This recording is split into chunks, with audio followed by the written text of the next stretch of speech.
Hi, folks. Welcome to Song Tripping. There's a case to be made that Blood on the Tracks is Bob Dylan's greatest album, though it's hard to pick due to the many times he's shape-shifted over the years, from the early solo folk albums to his cutting-edge Gone Electric trifecta of Bringing It All Back Home, Highway 61 Revisited, and Blonde on Blonde. Then his pivot to what you might call weird Americana and country crooning, going from the Basement Tapes through New Morning. And that's just the first 10 years of his career. So it's hard to pick a favorite greatest Bob Dylan album, but for me, Blood on the Tracks is right up there. By 1974, Dylan was wrapping up a reunion with the band, which had produced a respectable album called Planet Waves, a long comeback tour, and a popular double LP live album from that tour called Before the Flood. His marriage, however, was headed down the tracks towards divorce. It was time for another career metamorphosis, and here Bob Dylan shapeshifted into what we might call a singer-songwriter troubadour guise. So in September of 1974, Dylan walks into Columbia Studios in New York City and put to tape a set of soul-crushing tunes about the vicissitudes of love and loss. And nearly all of these New York sessions consisted of a simple acoustic guitar, vocal, and bass arrangements mostly in open tunings. And acetates of this master mix, which was engineered by Phil Ramone, were cut and circulated. Album cover designs, liner notes, and promotional materials were being produced. The album was poised for release at the end of 1974, and then Dylan second-guessed himself. So in late December 1974, over the holidays, he went back into the studio, this time in Minneapolis, with a small ad hoc band of relative unknowns, and he redid several of the tracks from that would come out to be on Blood on the Tracks. About half of the final version of Blood on the Tracks is from the earlier New York sessions, and about half from Minneapolis. When the album came out in early 1975, it charted and went to number one, and soon enough the critics and fan base recognized it as one of his best albums. Blood on the Tracks was one of the first albums I heard by Dylan. It wasn't the very first, but it was early. I was a high school kid, filled with uncertainty and longing, a lover who didn't know a thing about love. And Blood on the Tracks clicked with me right away. It was warm, heart-wrenching, revealing. It was saying things that I couldn't put words to. And I played my vinyl copy countless times. It's one of those albums that's woven into my brain permanently. It changes the way you see the world and understand yourself. Yeah, it's that big for me. So I cut my teeth on that vinyl edition, but when CDs came along in the late 1980s, I grabbed the CD reissue. And that is right here. This served me well until 2003, when Sony released a hybrid SACD remaster with a 5.1 surround sound mix. They were pushing their SACD format at the time. So back to the store I went for that. And I particularly enjoyed Phil Ramone's surround sound mix. It was as if Bob Dylan was right there in the living room giving you a personal house concert. And then Mobile Fidelity Sound Labs released their own remaster in 2012. But I didn't pay this one too much attention because I was more or less satisfied with what I had already. I still had my vinyl copy. I had the original CD. I had the Sony SACD. I didn't see no reason to go for this one. I had vinyl for the nostalgia trip. I had the original CD for occasional use. and the Sony SACD for sort of my go-to immersive listening sessions. But over the years, last 10 or 11 years, I read plenty of high praise in the discussion forums for MoFi's Blood on the Tracks. And I suppose in the back of my mind, I was curious. And maybe some FOMO kicked in. But it wasn't until this past summer when I was emailing with a friend about how much he loved his MoFi vinyl copy of the album that I thought, okay, I'm not going to get the vinyl, but I got to hear what I'm missing SACD wise. So lately I've been more into digital than vinyl. I don't buy as much new vinyl as I used to, or used vinyl for that matter. Not that I'm getting rid of my vinyl, but I'm just not acquiring much anymore. So I kept my eye out for the MoFi hybrid SACD, this guy here, and I was lucky to find a used copy in great condition at a decent price on eBay. My first listen to the MoFi, I listened to it right away in headphones. It was indeed impressive, but I knew I had to do a shootout review. So let's get right into it and cue up our contenders. We have in this corner the 1987 original CD reissue. We have the 2003 Sony hybrid SACD and our 2012 MoFi SACD hybrid. First, a word or two about my setup and methodology. This is not hard science, but I think it helps to know what gear I listen to this on. So I listen to the SACD layers of the Oppo DV970 HD deck behind me, and that's pumped through a vintage Marantz Model 1040 stereo amp. And I also obviously listen to the original CD on that too. So, and I first listened through headphones, the Grado Prestige SR80Es, and then I went on to the stereo living room speakers, which is going from the Marantz, and you can see them in the distance there. Those are the stereo speakers. Those are Elac debut 2.0 B6.2s. Love those speakers, by the way. And then I also listened to all three candidates on the car stereo. And this would have been the CD layers for the SACDs plus the original CD. And I also lightly compared it to the high-def streaming version on Tidal, which happens to be the 2003 Sony remaster. You'd think I'd get sick of hearing Blood on the Tracks this many times. No way. In fact, the multiple listens only enhanced my reverence for this album. For instance, take a song like Lily, Rosemary, and the Jack of Hearts, which had always been a little bit of an outlier for me, maybe a song that possibly diminished the album. It's a great ballad, don't get me wrong, but it's sort of different than the other songs on there. It seemed to break the vibe that the other songs were producing. But now, after listening to it so many times, I realize how thematically fundamental that ballad is alongside the other songs, and I'm like totally happy with it. So it offers a refreshing change in style. It's all good. So that's just one example of how listening multiple times to the same album can be very revealing.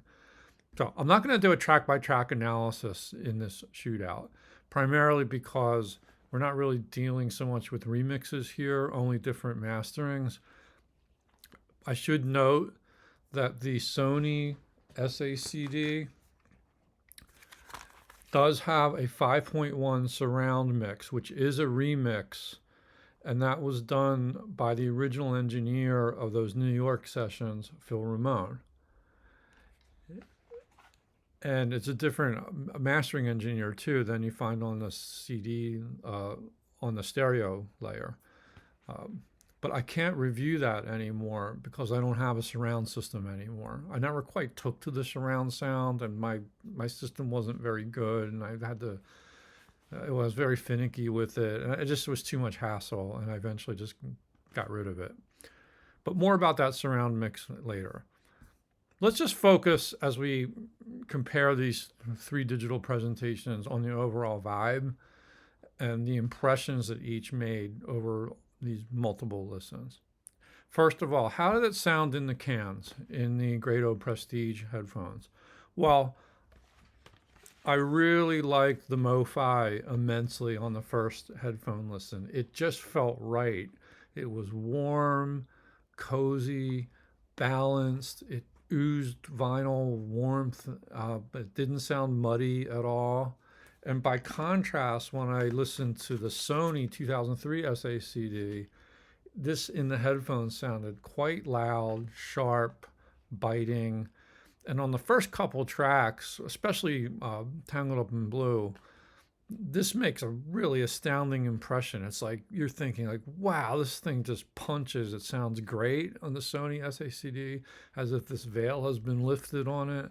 But over the course of the album, as you listen to track after track, in the headphones, I began to suffer ear fatigue.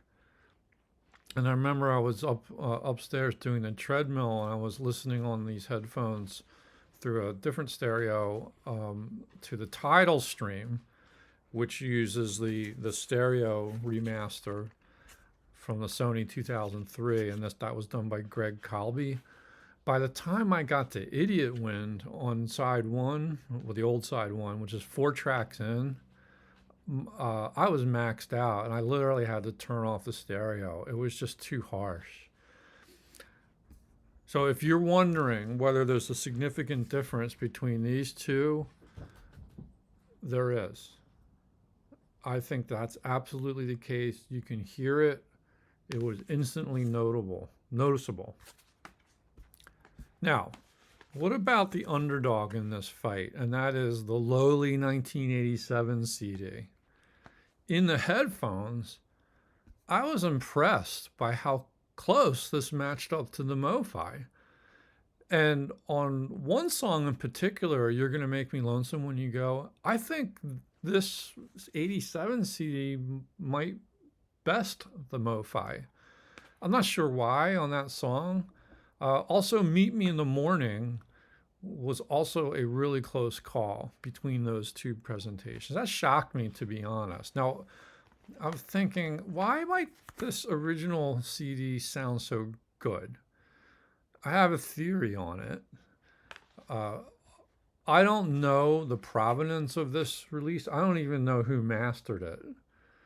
But it's clear that at the time, circa 1987, at the time that they made the tape transfer to CD, whatever master they were using, the tapes themselves could only have been about 12 or 13 years old.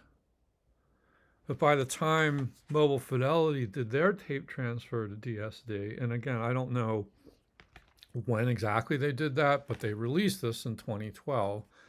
But you're talking something more on the order of the tapes being 25 years old. So I'm not saying I can hear tape degradation in the MoFi, but in some senses, and it's subtle, this original CD sounds very fresh, and there's a sort of a sweetness to the sound. Like I said, it's subtle, but it's there, and it's not noticeable on every song. But that being said, the MoFi stereo remaster does sound fuller than the CD, and it has more dimension in the sound. So it's almost a push in headphones between these two, but I guess I would give the slight nod to the MoFi on that. Now, let's talk about speakers.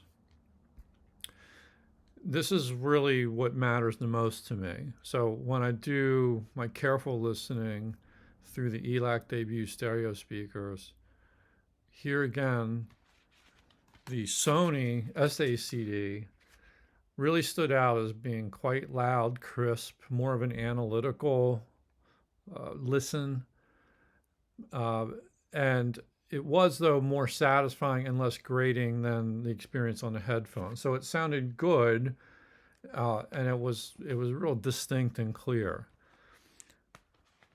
But this sounded better to me through the speakers. I was really curious to compare the Mo-Fi with the original CD from 1987. It took a couple turns through each album to make sure, but here again, the Mo-Fi wins the day. And this was a bigger win for the Mo-Fi than it was in the headphones. And through the speakers, I thought the Mo-Fi had much greater depth of field and stereo spread. You can really hear the instruments so well, and it's very like wholesome. Things aren't like so distinct that they're like separate, but there's a spread there, and it's really much more about the depth of field. So the original CD actually sounded surprisingly good through the speakers too, but it was just ever so much thinner. It's not as deep in a front to back sense in the way the sound was being presented as the Mo-Fi was. And I thought the EQ choices between the two were pretty similar, with the Mo-Fi maybe being a little bit fatter in the bottom end and low end, but not to a fault at all. It gives the album actually more of that vinyl style warmth that a lot of listeners seek. And the original CD lacks that somewhat. But again, there's a sweetness to the original CD that makes it quite nice. Now, let's move to the car.